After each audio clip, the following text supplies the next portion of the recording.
normalment quan un ha de fer una cosa que li fa il·lusió fer-la, té aquesta emoció, no? de ganes de fer-la. A mi, després de 30 i pico d'anys de carrera, encara quan haig de preparar alguna campanya oceanogràfica i sortir al mar, tinc aquest punt d'emoció de ganes de sortir. I quan ja estic en el mar, veure aquella pau que dona tot el paisatge maco, quan està en calma al mar o quan està embravat, que vius molt, encara em fa viure molt, amb molt de sentiment i molt d'emoció. Nosaltres estudiem la dinàmica ecològica, és a dir, les espècies que hi ha, la diversitat, com es mouen, la seva biologia, en diferents aspectes, que seria molt llarg d'explicar. El coneixement d'això ens permet, al sector pesquer, intentem millorar aquesta activitat en diferents vessants, des de merament intentar recuperar els estocs pesquers, que alguns d'ells estan sobreexplotats, i també millorar l'estructura de l'ecosistema, és a dir, que recuperi en els llocs amb un efecte antròpic molt gran degut a la pesca, que es puguin recuperar aquests fons.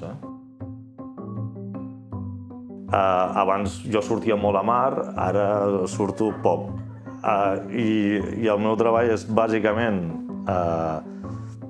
intentar aconseguir fons i després fer anàlisis de dades amb l'equip i escriure papers, i a la que puc surto al mar. Si hi ha alguna campanya oceanogràfica m'apunto, o si hi ha algun mostreig en barcos, però cada vegada menys. En general al mar ens hem passat de frenada, igual que ens hem passat als ecosistemes terrestres. Hem capturat més biomassa de la que el mar és capaç de generar. I el concepte sostenible, és a dir, és extreure de qualsevol medi natural, extreure la quantitat que el mateix medi pugui anar regenerant.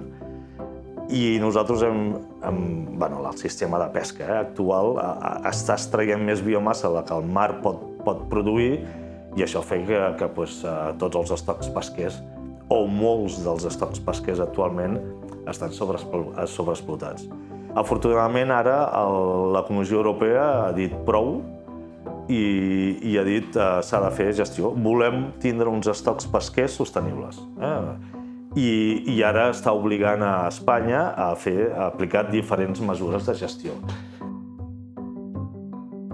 Nosaltres estem ajudant amb les nostres dades, amb els nostres resultats, a intentar que aquesta gestió sigui en la bona direcció, perquè realment aquests estocs pesquers i els seus ecosistemes es recuperin. I això ja tots coneixem a Pesqueñines no gràcies, campanyes d'aquestes, però agafant-les en sèrio. Però si no funciona la part de ciutadania, que també ho comentàvem fa un moment, és a dir, tu has d'intentar convèncer, dones un període i dius, mira, jo vaig a fer una sèrie d'experiments i vaig a fer una sèrie de xerrades durant un any o un any i mig. A partir d'aquí ja ha de vindre la gestió i la governança, és a dir, les administracions han de dir, molt bé, ja ho he intentat explicar, fins aquí, i a partir d'aquí aplico la legislació que jo crec que s'hagi d'aplicar per arribar al concepte de sostenibilitat.